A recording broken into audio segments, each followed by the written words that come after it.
Hello everyone, आपका फिर स्वागत करता हूं मैं आईबीएफएल भारत में। आज फिर हम एक नई केस स्टडी लेकर आए हैं आपके लिए। पिछली केस स्टडी असाइनमेंट नंबर 1 का एक क्वेश्चन नंबर 4 आपने देखा, और आज हम लेकर आए हैं असाइनमेंट नंबर 1 का ही क्वेश्चन नंबर 5, जिसके अंदर अभी हम कोई भी इन्वेंट्री का काम नहीं कर रहे हैं। सिंपल वाउचर एंट्री हो रही है परचेजेस की, सेल्स की, और सभी जो भी लेन देन होता है बिजनेस में उन सब की हम अभी नॉर्मल एंट्रीज ही कर रहे हैं। कुछ नई टेक्निक्स भी आपको इसमें टैली की देखने को मिल सकती है, तो प्लीज़ एक एक ट्रांजैक्शन को बहुत ही ध्यान से देखिएगा। बहुत ही मज़ेदार, बहुत ही इंटरेस्टिंग केस स्टडी ये होने वाली है। चलिए तो शुरू करते हैं। नेक्स्ट स्क्रीन आपके सामने है, ये है company creation window, assignment number 1 and question number 5। आप इसको केस स्टडी 5 भी बोल सकते हैं। एंड यहाँ पर मैंने इसको डाल दिया है दिल्ली में, और हमारी यहाँ पर कंपनी क्रिएशन विंडो फिनिश हो जाती है। कंपनी की जो भी इन्फॉर्मेशन हमें डालनी है वो यहाँ पे हम फिनिश कर देते हैं डालकर। जीएसटी को पहले की तरह नो, एंड ये है आपका गेटवे ऑफ टैली। अब फर्स्ट ट्रांजेक्शन जो हमें दिया हुआ है, फर्स्ट सेकंड ट्रांजेक्शन देखिए आप, कैश इन हैंड दिया हुआ है और एक कैश एट बैंक दिया हुआ है, और दोनों के अमाउंट्स आपको दिए हुए हैं। तो आप पहले तो कैश इन हैंड के लेजर में इसको डाल लीजिए। तो क्रिएट ऑलरेडी होता है, ऑल्टर में चलते हैं, एंड कैश के लेजर में आप यहाँ पे ओपनिंग बैलेंस डाल लीजिए 567 रुपीज। और फिर जैसा कि हमें बताया हुआ कैश बैलेंस के अलावा बैंक बैलेंस भी हमको दिया हुआ है यहाँ पर। तो क्रिएट में आप आ जाइए और यहाँ पर आप डाल लीजिए। अब यहाँ पे हम डालते हैं बैंक का अमाउंट। तो बैंक का कोई पर्टिकुलर नेम हमें नहीं दिया हुआ है, तो आप यहाँ पे क्या करेंगे, अंडर बैंक अकाउंट इसको डाल देंगे, बैंक लिखकर, ठीक है। और ओपनिंग बैलेंस आप यहाँ पे डाल देंगे 12,675 रुपीज। इसको भी डेबिट कर दीजिए। अब हमारा जो टोटल बैलेंस आप यहाँ पे देख रहे हैं, अभी जो हमने ओपनिंग बैलेंस डाला है वो 13,242 डाल चुके हैं, और दोनों ही आइटम हमारे क्या हैं, एसेट्स वाले हैं। तो यहाँ पे डिफरेंस आप देख रहे हैं, डेबिट में आ रहा है 13,242 का डिफरेंस। तो हमें इसको डिफरेंस को क्लियर करने के लिए कैपिटल का लेजर जैसे पिछली बार हमने बनाया था वैसे ही कैपिटल का लेजर बना लेंगे, एंड इसको हम डाल देते हैं अंडर कैपिटल अकाउंट, और ओपनिंग डाल देते हैं जितना हमारा ऑलरेडी डेबिट में हमने डाला हुआ है 13,242। तो इस तरह से आप देख सकते हैं, आपका ये दोनों बैलेंस हो चुका है। और अब आपको दिखाता हूं मैं इसके बाद बैलेंस शीट। तो जब आप बैलेंस शीट पे आते हैं तो आपका opening balance sheet is equal 13,242, and ये दोनों आपके ओपनिंग बैलेंसेस कैश के और बैंक के भी रिफ्लेक्ट कर जाएंगे। अब करते हैं शुरू हम आगे का काम। अब आगे का काम में क्या है, May 1 में डिपॉजिट हो रहा है बैंक में 500 रुपीज। आपके पास कैश कितना है 567, और आप डिपॉजिट करवा रहे हैं बैंक में 500 रुपीज। तो करवाते हैं, चलिए। तो F4 कर लीजिए कॉन्ट्रा के लिए, और कैश ले लीजिए क्रेडिट में। 500 रुपीज आप बैंक में जमा करवा रहे हैं। डेट है आपकी यहाँ पे 1 मई, एंड यहाँ पर आप डाल दीजिए बैंक। अब बैंक में पैसे बढ़ गए हैं, कैश आपके पास रह गया है ओनली 67 रुपीज। यहाँ पर आप डिनोमिनेशन डाल दो। जब भी आप बैंक में पैसे जमा करवाते हैं तो डिनोमिनेशन डालना होता है, कौन से नोट कितने रुपए के जा रहे हैं, कितने जा रहे हैं, एंड इसको हमने करवा दिया यहाँ पर accept. Next transaction is May 2, और हम यहाँ पर ए नाम का एक बंदा है उसको हम सेल कर रहे हैं F8 control H as voucher. इस प्रोसेस को ना आप रट लीजिए कि आपको ये तीन चीजें करनी है। सबसे पहले कौन सा वाउचर, F8, उस सेल्स से खुल लेंगे। उसके बाद में आप यहाँ पर करेंगे कंट्रोल H में क्या करेंगे, आप वाउचर मोड ले लेंगे, ठीक है। उसके बाद में आपको DRCR दिखने लगेगा, तो DR में आप एंट्री करेंगे। आपने जो सेल करनी है वो किसको करनी है, ए को। तो आप यहाँ पे एक लेजर बनाएंगे मिस्टर ए। यहाँ पर हमने इसको डाल दिया डेटर्स में, और इसको एक्सेप्ट करवा दीजिए। कंट्रोल ए कर दीजिए। मिस्टर ए को हम सेल आउट कर रहे हैं 800 रुपीज का मटेरियल। बिल बनाकर यहाँ पे कर दीजिए सेल्स का लेजर क्रिएट अंडर सेल्स। तो यहाँ पर इस तरीके से हमारा ये एक एंट्री डन हो जाता है। नेक्स्ट एंट्री पे चलते हैं। नेक्स्ट एंट्री में हमें बता रहा है 2 मई में ही हमको अमाउंट रिसीव हो रहा है मिस्टर ए से, ठीक है, और कैश रिसीव हो रहा है। तो हम यहाँ पे रिसीव पे चले जाएंगे, और यहाँ पे हम कर देंगे देने वाले का नाम मिस्टर ए, जिसको 800 रुपए देना था, और यहाँ पर हम इसको डाल देते हैं कैश। और 800 में से दे कितना रहा है वो हमें 790 रुपीज। तो जो नहीं दे रहा उसको हम डालेंगे यहाँ पर एक लेजर बनाएंगे discount allowed under indirect expenses, ठीक है जी। ये एंट्री इस तरीके से हमें 10 रुपये डिस्काउंट मिलकर एक्सेप्ट हो जाती है। नेक्स्ट एंट्री में हम 31 मई को एंट्री कर रहे हैं, और अब यहाँ पर हम परचेज कर रहे हैं मिस्टर बी से। तो F9 दबाया, परचेज कर रहे हैं, उसमें एज वाउचर कर दिया, और यहाँ पर हम बनाएंगे लेजर मिस्टर बी, और ये डाल देंगे हम क्रेडिटर में। कंट्रोल ए, अमाउंट इज 750 और यहां पर हम एक लेजर बनाएंगे परचेजेस का। ये हमने डाल दिया परचेजेस के अंदर। आइटम स्क्रीन को स्किप करवा देंगे एंड एक्सेप्ट करवा देंगे इस वाउचर को। नेक्स्ट एंट्री में हम पेमेंट करने के लिए जा रहे हैं बी को। तो मिस्टर बी को हम पेमेंट कितना करेंगे 750 रुपीज और बी हमको दे रहा है डिस्काउंट। तो हम उसको पेमेंट कैसे कर रहे हैं, चेक से। तो चेक कर लेंगे बैंक में और हम उसको पेमेंट कर रहे हैं 745 रुपीज का और ऐसा करने पे हमको मिल रहा है डिस्काउंट। तो क्रिएट कर लेंगे एक लेजर डिस्काउंट रिसीव्ड का और बना लेंगे उसको इनडायरेक्ट इनकम के अंदर, क्योंकि यहाँ पे हमें फायदा हो रहा है। यहाँ पर हमें रिसीव हो रहा है डिस्काउंट, इसलिए हमने इसको डिस्काउंट रिसीव करके लेजर बनाया एंड एक्सेप्ट करवा दिया। फायदा हो गया 5 रुपए का। नेक्स्ट एंट्री इज ऑफ 1 जून और जिसमें हम सेल कर रहे हैं सी को। तो कंट्रोल एच कर लीजिए, एज वाउचर कर लीजिए और यहां पर मिस्टर सी और इसको बनाते हैं हम डेटर्स। हमने इनको सामान बेचना है, क्रेडिट पर। तो 500 रुपए का हमने इनको बिल बनाया और सेल्स में एंट्री डालकर इस तरीके से इसकी एंट्री को हमने एक्सेप्ट करवाया और सेम ही डे पर हमको रिसीव भी हो रहा है बिना डिस्काउंट के। मिस्टर सी हमको पैसे वापस दे रहा है।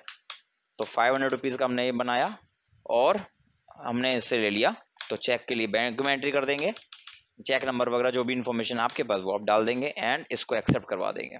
Next entry is of 2 June and 2 जून पे हम एंट्री कर रहे हैं कैश सेल्स। तो हम सेल्स में आ जाएंगे, कंट्रोल एच करके एज वाउचर में आ जाएंगे एंड कैश सेल का मतलब है डेबिट में कैश हो जाएगा। अमाउंट हो रहा है हमारा 785 रुपीज का और सेल एंट्री करके इसको करवा देंगे एक्सेप्ट। नेक्स्ट एंट्री का अंदर आप देख रहे हो जुलाई 1 में, जुलाई 1 की एंट्री में आप देख रहे हैं यहाँ पर ये आपका हो रहा है बैंक में पैसा डिपॉजिट। अभी हमने डिपॉजिट करवाया था पहले 500 रुपए और अब हम फिर डिपॉजिट करवा रहे हैं। हमारे पास कैश कितना है 1642 और अब हम जमा करवा रहे हैं यहाँ पे 1000 रुपीज और एंट्री इज ऑफ 1 जुलाई और इसको करवा दिया हमने एक्सेप्ट। अपना जो भी डिनोमिनेशन है वो डालेंगे, नरेशन एंड एक्सेप्ट। यहाँ पे एंट्री भी हमारी पूरी हो जाती है। यहाँ तक का आपको पहले स्टेटस दिखा देते हैं। अगर आप एंट्री के साथ साथ करते जा रहे हैं तो आपको स्टेटस भी देखना जरूरी है। तो यहाँ तक की एंट्री जो हमारी बैलेंस शीट है वो कुछ ये स्टेटस दिखा रही है। तो कैपिटल अपना सेम रहेगा, यहाँ पे कैश और बैंक थोड़े से चेंजेस होते रहेंगे और रेगुलरली। और यहाँ तक की वर्किंग में प्रॉफिट एंड लॉस, प्रॉफिट हो रहा है हमें 1330 का। डिस्काउंट अलाउड हम कर चुके हैं 10 रुपए तक का और डिस्काउंट रिसीव हमें 5 रुपए का हो चुका है। यहाँ तक की सिचुएशन कुछ ऐसा स्टेटस हमें बैलेंस शीट का और प्रॉफिट एंड लॉस का शो करती है। फर्दर फिर से हम आगे चलते हैं, वाउचर्स बनाते हैं। नेक्स्ट एंट्री 2 जुलाई, मोटर कार परचेज कर रहे हैं चेक से 5240 का।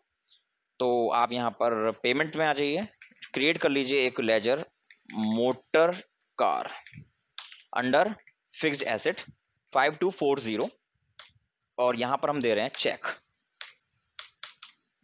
जो भी चेक नंबर है वो आप इंफॉर्मेशन डालेंगे एंड एक्सेप्ट करवा देंगे। Here we have done the entry of motor car also.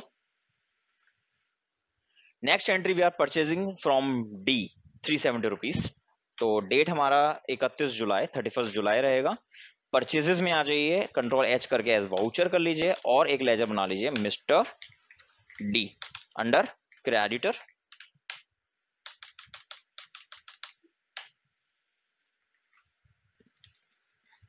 Mister D का हमने लेजर बनाया और हमने यहाँ पे अमाउंट डाल दिया 370 और परचेजेस में एंट्री डाल के इसको करवा देंगे एक्सेप्ट।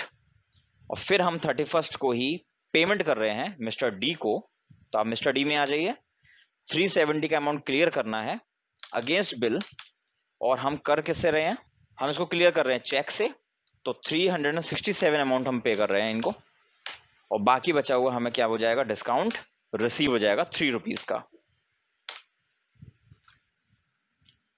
नेक्स्ट एंट्री आती है हमारी अगस्त 1 में हमें करना है ऑफिस यूज के लिए विड्रॉ। कॉन्ट्रा वाउचर में आ जाइए, अभी तक हम डिपॉजिट करवा रहे थे, अब हम विड्रॉ कर रहे हैं। तो हमारा कैश नहीं, अब बैंक क्रेडिट हो जाएगा। विड्रॉल अमाउंट हम कर रहे हैं 250 रुपीज एंड यहां पर हो जाएगा हमारा कैश इंक्रीज बाय 250 रुपीज। 2 अगस्त में आके paid establishment expenses with cheque, तो पहले लेजर बना लीजिए, इस्टेब्लिशमेंट एक्सपेंसेस, इनडायरेक्ट एक्सपेंस डाल दीजिए, amount is 450 and payment we are making by bank, यानी कि चेक के थ्रू, एक्सेप्ट करवा दीजिए। और इससे पहले जो हमने एक और एंट्री करी थी वो हमारी गलती से 31 जुलाई में हो गई है, जिसको हम 1 अगस्त करेंगे। तो डे बुक पे आ जाइए और यहाँ पर 31 जुलाई कर दीजिए। तो वो एंट्री जो हमारी थी विड्रॉल वाली, ये हमारा हो रहा था 1 अगस्त को, तो यहाँ पे 1.8 करके कंट्रोल ए कर दीजिए, ठीक है। तो यहाँ पर ये एंट्री में एक बार चेक कर लेते हैं, अंदर भी एंट्री डेट चेंज करनी पड़ जाती है कभी कभी। तो अगर आपने कोई वाउचर एंट्री गलत डाल दी है विड्रॉल या डिपॉजिट की, या फिर कोई बैंक की एंट्री, तो उसमें ध्यान रखिएगा अंदर भी डेट चेंज आपको करनी पड़ेगी। तो ऐसे करके हमारा एंट्री हो जाता है 2 अगस्त तक। अब 31 अगस्त में चलते हैं और परचेज कर रहे हैं गुड्स कैश में 350 रुपीज का। F9 में आ जाइए, control H and then voucher, cash purchases है, amount is 350 rupees and purchases की एंट्री करके बाकी सब कुछ स्किप करके एक्सेप्ट करवा दीजिए वाउचर को। Again we have done this entry in wrong date, 31 अगस्त कर दीजिए इसको लेटर ऑन, और वाउचर एक्सेप्ट करवा दिया। नेक्स्ट एंट्री पे चलते हैं 1 सितंबर, तो पहले डेट चेंज कर लेते हैं 1 सितंबर। पेमेंट वाउचर होगा, रेंट की एंट्री है, रेंट का लेजर बना लेंगे under indirect expenses, amount is 50 rupees and payment we are making in cash, accept करवा देते हैं इस वाली एंट्री को। एंड अब हम पहुंच जाते हैं अपनी लास्ट ट्रांजैक्शन पर, जो कि है फर्नीचर परचेज की सितंबर मंथ 2 डेट को। तो यहाँ पर हम फर्नीचर का लेजर बना लेते हैं अंडर फिक्स्ड एसेट, 250 रुपीज का यहाँ पर एंट्री डालकर हम इसके पेमेंट को कर देते हैं कैश में, एक्सेप्ट। चलिए, तो अब दिखाते हैं आपको इस यहाँ तक का स्टेटस और चेक करते हैं हमारा सारा काम सही हुआ है या नहीं। तो पहले तो बैलेंस शीट को Alt F1 कर लिया मैंने, बैलेंस शीट का टोटल हमारा आ रहा है 13355, तो बैलेंस शीट का टोटल भी हमारा 13355 है, very good. Next is cash in hand balance is 242 rupees, ये भी सही है। बैंक बैलेंस इज 7623, ये भी सही है। प्रॉफिट लॉस, ये हमारा प्रॉफिट आ रहा है 113 रुपीज का, वो भी हमारा सही है। ये स्टेटस है आपके प्रॉफिट एंड लॉस स्टेटमेंट का। 1470, सेल्स 2085, डिस्काउंट टोटल रिसीव हुआ 8 रुपीज, डिस्काउंट अलाउ किया 10 रुपीज, एस्टेब्लिशमेंट टैक्स में 450 रुपीज एंड रेंट आपका 50 रुपीज। तो यहाँ पे नेट प्रॉफिट आपका 113 आ चुका है। तो कुछ ये था स्टेटस आपके असाइनमेंट नंबर 1 के क्वेश्चन नंबर 5 का। जिन जिन लोगों को मैं ऑफलाइन क्लासेस देता हूँ, काइंडली इस केस स्टडी को प्रॉपरली देखें, हर एक एंट्री आपको कुछ नया सिखाएगी। मेन थिंग जो यहाँ पे कंफ्यूजन होता है वो है डिस्काउंट की एंट्रीज का, क्योंकि हम डिस्काउंट में कंपाउंड एंट्रीज करते हैं, और डिस्काउंट रिसीव्ड क्योंकि हमारा एक गेन है, फायदा हो रहा है, इसलिए हम उसको क्रेडिट में लिखते हैं, और जो डिस्काउंट अलाउड है वो हमारा एक तरह से नुकसान है, लॉस है, एक्सपेंस में बनाकर हम उसको डेबिट में डालते हैं, और कंपाउंड की तरह से डालते हैं। जब भी पेमेंट कर रहे होंगे तो डिस्काउंट रिसीव्ड हम यूज करते हैं, और जब भी हम रिसीव कर रहे होंगे पैसा तो डिस्काउंट अलाउ किया जाता है। तो ये भी केस स्टडी बहुत ही अच्छी आपको लगी होगी, होप कि आपको ये सारी एंट्री समझ में भी आई होंगी। क्वेश्चन नंबर 5 यानी कि असाइनमेंट नंबर 1 के 5 केस स्टडीज अब तक हमारे हो चुके हैं। किसी भी एंट्री में कोई भी डाउट हो, ऐसा हमने क्यों किया, कोई भी लॉजिक आपको अगर पता करना हो, तो हमें अपने क्वेरीज को कमेंट सेक्शन में लिखकर, या फिर जो लोग स्टूडेंट्स मेरे ऑफलाइन क्लासेस लेते हैं वो मुझे व्हाट्सएप पे भी अपनी क्वेरीज को भेज सकते हैं और अपनी क्वेरीज मेरे से पूछ सकते हैं। प्लीज़ अच्छी लगी हो तो लाइक जरूर करिएगा एंड चैनल को सब्सक्राइब कर लीजिएगा। जो लोग मेरे चैनल पे इस वक्त नए हैं, एक प्रॉपर क्लास की तरह से हम इसकी सीरीज को चलाने वाले हैं। इसके अलावा भी कई सारी वीडियोस, टैली की कई सारी बड़ी केस स्टडीज भी इसमें हमारे टैली प्राइम के प्लेलिस्ट में पड़ी हुई हैं, उसको भी आप एक बार जरूर एक्सप्लोर करें, जिससे कि आपको और ज़्यादा टैली की डेप्थ का पता चल सके, टैली में क्या क्या काम कर सकते हैं। तो चलिए अलविदा करते हैं आज के लिए। न्यू केस स्टडी लेकर फिर आपके सामने हाजिर होंगे बहुत ही जल्द। तब तक के लिए करिए थोड़ा इंतजार। Bye bye.